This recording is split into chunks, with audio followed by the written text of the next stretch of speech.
副部执行署一般民众对着这个单位印象，可能就是讲会当伫每个月拍卖会上来扣上物。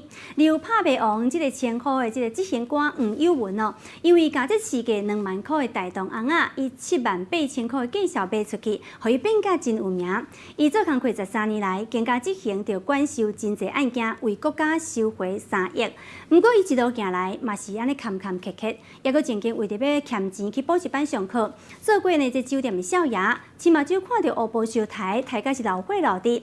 今仔日特别找观众朋友，咱做伙来熟悉这位执行官。拍卖声加上民众的笑声，真严肃的法务部联合拍卖，卖书变作夜市的拍卖同款。6002次，6003次。啊，恭喜啊！我们开张了哈。徛伫台顶，功夫真顶，甲气氛差甲的噗噗。伊是行政执行官黄友文，方做执行署的拍卖王。莫看伊即马安尼喙笑目笑，其实伊过去嘛是有一段故事的。毕竟年少会被钱诱惑，想说钱花不完，就去当少爷试看看。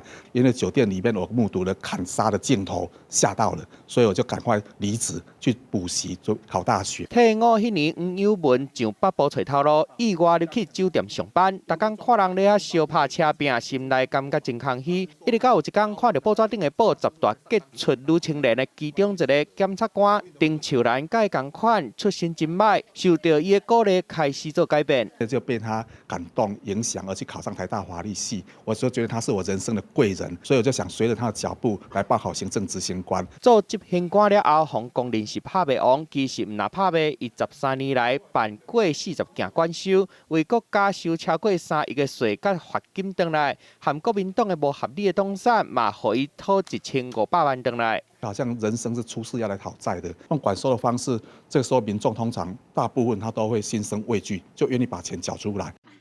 伫镜头前分享家己的故事，虽讲黄友文的出身无好，佮捌做过酒店的少爷，毋过也是过来拍拼，互家己有一个无共款的人生。记者综合报道。